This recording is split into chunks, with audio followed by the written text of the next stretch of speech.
விரலை வெட்டினாலும் இதற்குத்தான் ஓட்டு. மக்கள் முடிவு பண்ணிட்டாங்க.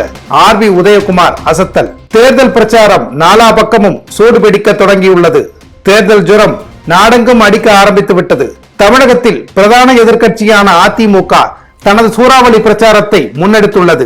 அந்த வகையில் மதுரை மாவட்டம் செல்லம்பட்டி ஒன்றியத்திற்குட்பட்ட பகுதிகளில் தேனி அதிமுக வேட்பாளர் நாராயணசாமிக்கும் முன்னாள் அமைச்சர் ஆர்பி உதயகுமார் பிரச்சாரத்தில் ஈடுபட்டார்.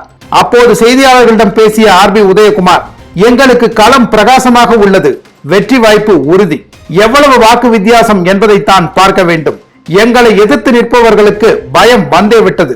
வேட்புமனு தாக்கல் செய்யும் போது மக்கள் வரவேற்பு இல்லை. இரட்டை இலையால் வளர்ந்த டிடிவி தினகரன் இப்போது இரட்டை இலையை தோற்கடிக்க குக்கருடன் சென்று கொண்டிருக்கிறார். அவருக்கு மக்கள் ஆதரவு இல்லை. இன்னொரு வேட்பாளர் தங்க தமிழ்ச்செல்வன் வேட்புமனுவை வீட்டில் வைத்துவிட்டு வந்து விட்டாராம். இரட்டை இலையில் வெற்றி பெற்றவர். இரட்டை இலையால் மாவட்ட செயலாளராக இருந்தவர்.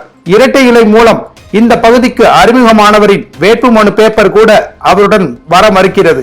இரண்டு வேட்பாளர்களும் தொகுதியில் எங்கே இருக்கிறார்கள் என தேடும் நிலையே இப்போது உள்ளது. தினமும் ஆரவாரத்துடன் வாக்கு சேகரித்து வருகிறோம். எங்கள் வேட்பாளர் சொல்வதை போல் ஓட்டுக்கு எத்தனை ஆயிரம் ரூபாய் விலை பேசினாலும் விரலை துண்டாக வெட்டினாலும் மக்கள் வேறு சின்னத்திற்கு ஓட்டு போட மாட்டார்கள். இரட்டை இலைக்குத்தான் வாக்களிப்பார்கள். ஜெயலலிதா உயிரை கொடுத்து உருவாக்கிய அரசின் மீது நம்பிக்கையில்லா தீர்மானம் கோரிய போது இரட்டை இலை சின்னத்தை எதிர்த்து ஓட்டு போட்டவர் ஓபிஎஸ். இருந்தாலும் எங்களிடம் சரணாகதி அடைந்த போது மிக உயர்ந்த பொறுப்பை கொடுத்து ஒருங்கிணைப்பாளர், துணை முதல்வர் என பதவியை கொடுத்தார் எடப்பாடி பழனிசாமி. 2021 ஆண்டு முதல்வர் வேட்பாளராக எடப்பாடி பழனிசாமியை அவர்தான் முன்மொழிந்தார். ஆனால் அதற்குரிய பணிகளை செய்யாமல் துரோகம் செய்ததால் பொதுக்குழுவில் முடிவெடுத்து தீர்மானம் நிறைவேற்றி 2 கோடி தொண்டர்களால் கட்சியிலிருந்து நீக்கப்பட்டார். இப்போது அவர் வந்து இரட்டை இலையை எதிர்த்து நிற்கிறார்.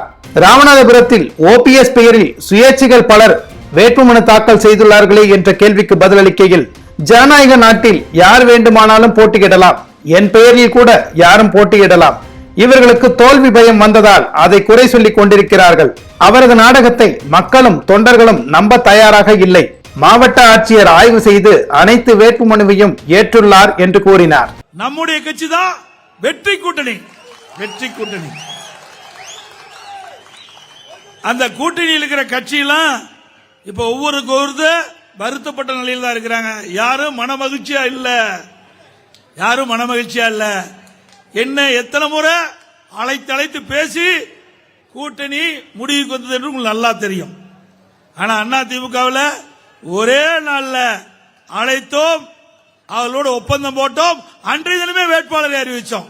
இதுதான் அதிமுக.